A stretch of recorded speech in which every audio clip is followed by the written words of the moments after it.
Kami terus memantau perkembangan situasi ini dengan sangat serius. Sejak awal, telah disampaikan dengan tegas bahwa apabila rezim kembali melakukan pembunuhan massal seperti di masa lalu, Amerika Serikat tidak akan tinggal diam. Respons yang disiapkan bukan sekedar kecaman, melainkan serangan langsung ke titik-titik paling rentan dari kekuatan mereka. Tak lama setelah itu, Donald Trump mengunggah pernyataan di Truth Social yang bernada provokatif, menyebut bahwa Iran mungkin kini berada di ambang kebebasan yang belum pernah mereka rasakan sebelumnya. Ia menegaskan bahwa Amerika Serikat siap memberikan dukungan. Pernyataan ini segera memicu pertanyaan besar. Apakah Washington sedang bersiap mengerahkan pasukan darat ke Iran?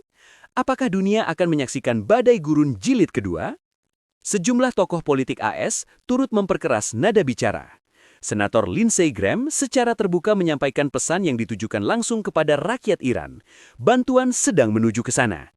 Pada titik ini, aksi protes di Iran tidak lagi dapat dikategorikan sebagai demonstrasi biasa. Situasi telah berubah menjadi konflik internal berskala luas dipicu oleh kesalahan fatal rezim itu sendiri. Selama berminggu-minggu, jutaan warga telah memenuhi jalan-jalan. Mereka marah, bersatu dan tak lagi gentar. Namun masih sempat ada peluang bagi rezim untuk meredakan krisis. Kesempatan itu lenyap seketika ketika para demonstran dilabeli sebagai musuh Tuhan dan perintah eksekusi mulai ditekan. Sejak saat itu, pesan dari jalanan menjadi jelas, tidak ada lagi yang bisa dipertahankan. Bahkan jika protes dihentikan, hukuman tetap menanti. Inilah titik tanpa jalan kembali. Aksi perlawanan mengeras, menyebar secara liar dan berkembang menjadi pemberontakan terbuka yang tak lagi mampu dikendalikan aparat. Gedung-gedung pemerintahan di Teheran dilaporkan terbakar. Alih-alih menimbulkan ketakutan, peristiwa ini justru memperkuat marah publik. Rakyat kini sepenuhnya yakin bahwa rezim tidak akan mundur dengan cara apapun. Di tengah eskalasi ini, Amerika Serikat mulai menunjukkan sikap terbuka. Trump kembali memperingatkan bahwa setiap luka yang menimpa demonstran akan berujung pada konsekuensi serius bagi Iran. Namun peringatan tersebut diabaikan. Jumlah korban jiwa yang sebelumnya dilaporkan 50 orang meningkat menjadi 65 hanya dalam satu hari. Angka ini pun diyakini jauh dari kenyataan, mengingat akses internet diputus dan informasi dari dalam negeri sangat dibatasi. Rekaman yang berhasil diselundupkan keluar menunjukkan skala kekerasan yang jauh lebih besar. Artinya, rezim Iran bukan hanya menantang rakyatnya sendiri, tetapi juga secara terbuka menantang Amerika Serikat. Sebuah langkah yang tampaknya tidak dapat ditarik kembali. Biayanya diperkirakan akan sangat mahal. Pernyataan terbaru Trump bahkan dinilai mendekati deklarasi perang. Ia secara eksplisit menyebut bahwa Amerika Serikat siap melakukan intervensi dan bahwa Iran kini berada lebih dekat dengan kebebasan dibanding sebelumnya. Respons dari Teheran justru memperparah keadaan dengan ancaman balasan keras terhadap setiap campur tangan asing. Bahasa diplomasi sepenuhnya ditinggalkan. Kata-kata tak lagi menjadi alat. Persiapan nyata tengah berlangsung. Indikasi menuju konflik terbuka semakin jelas. Amerika Serikat mempercepat pengerahan militernya ke kawasan Timur Tengah dengan alasan melindungi para demonstran. Aktivitas penerbangan militer meningkat tajam. Pesawat angkut berat C-17 dan C-5 didukung tanker pengisian bahan bakar C-135 dan C-46 terlihat melakukan penerbangan intensif dari Amerika Utara dan Eropa menuju wilayah tersebut. Ini bukan latihan rutin, melainkan langkah persiapan yang nyata. Sekitar 3.000 personel tambahan dari Divisi Lintas Udara ke-82 telah dikerahkan. Langkah ini secara luas ditafsirkan sebagai sinyal bahwa Washington sedang mempersiapkan opsi militer terhadap Iran. Pada saat yang sama, Iran menaikkan status siaga militernya. Sistem pertahanan udara diaktifkan penuh dan unit-unit tempur disiapkan. Kedua belah pihak kini berada dalam posisi saling mengunci. Maskapai penerbangan internasional mulai menghentikan penerbangan ke Iran dengan alasan keamanan. Sebuah indikator klasik bahwa suatu negara telah mendekati ambang krisis besar. Situasi ini jelas bukan lagi urusan domestik Iran. Dampaknya merambat ke stabilitas kawasan dan keseimbangan kekuatan global. Rezim Iran tampaknya bersiap mengerahkan seluruh sumber daya yang dimiliki demi bertahan hidup.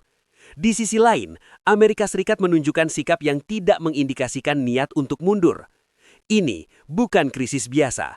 Ini berpotensi menjadi awal dari konflik terbesar dalam beberapa tahun terakhir. Dunia kini menyaksikan detik-detik yang bisa menentukan arah sejarah. Nada politik dari Washington pun semakin keras. Senator Marco Rubio secara terbuka menyatakan bahwa Amerika Serikat berdiri bersama rakyat Iran yang berani. Pernyataan ini bukan sekedar simbol dukungan moral, melainkan penegasan posisi strategis Amerika Serikat dalam konflik yang tengah berkembang.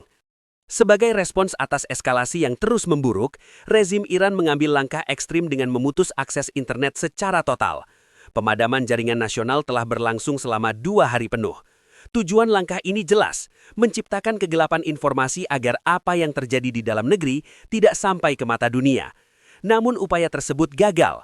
Rekaman dan gambar tetap keluar, terutama melalui jaringan satelit seperti Starlink. Bagi Amerika Serikat, kebocoran informasi ini memiliki arti strategis. Setiap bukti visual dari lapangan berpotensi menjadi dasar legitimasi bagi langkah-langkah intervensi yang lebih jauh. Di titik ini, rezim Iran berada dalam posisi terjepit. Di satu sisi, konflik internal semakin menyerupai perang saudara.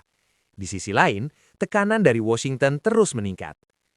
Sejarah berulang kali menunjukkan bahwa rezim otoriter kerap melakukan kesalahan paling fatal ketika berada di sudut paling sempit.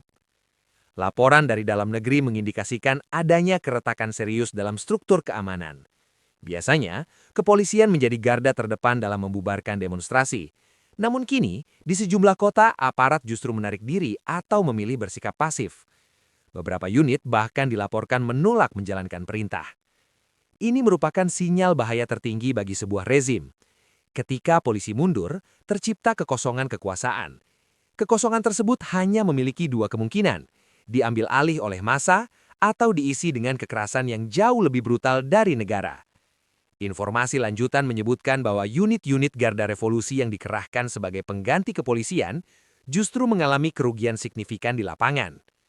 Karakter aksi massa pun berubah drastis. Para demonstran tidak lagi sekedar berkumpul dan menyuarakan tuntutan. Amarah kini berubah menjadi aksi simbolik yang terarah.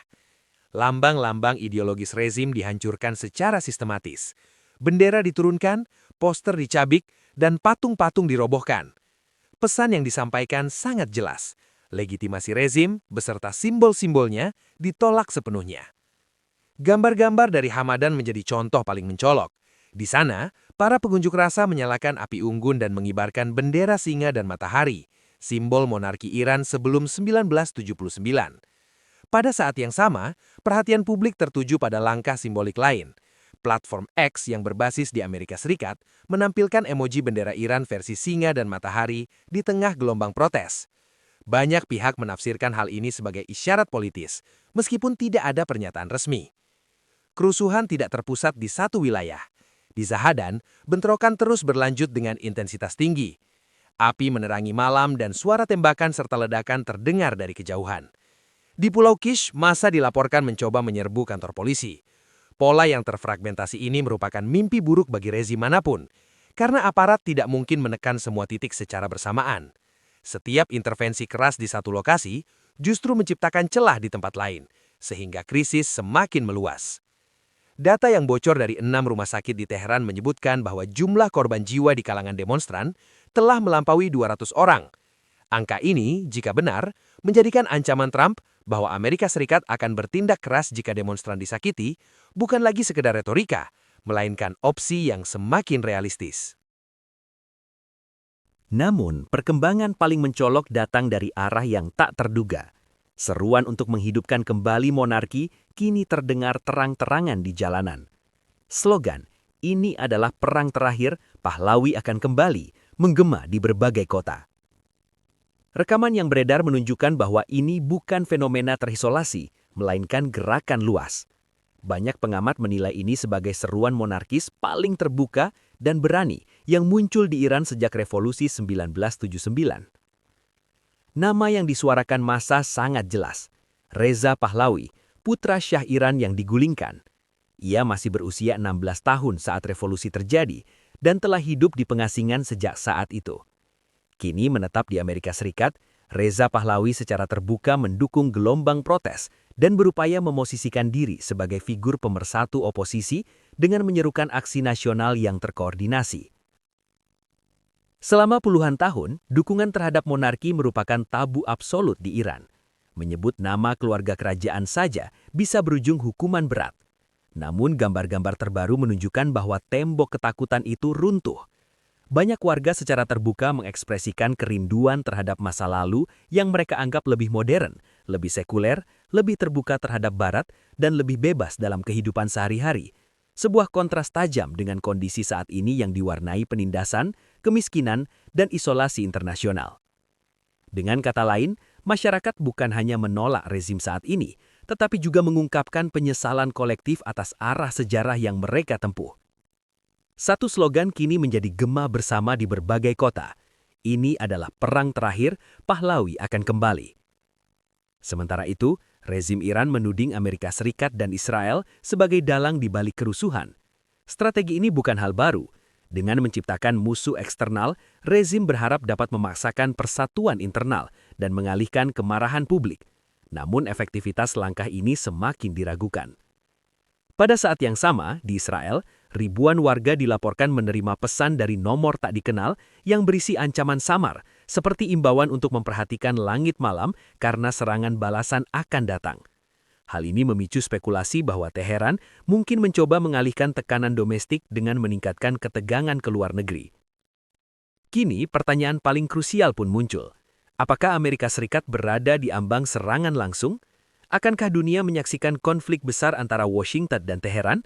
Ataukah rezim Iran justru akan runtuh dari dalam, cepat dan tak terduga, seperti yang pernah terjadi pada rezim-rezim lain, seperti Maduro yang kehilangan pijakan?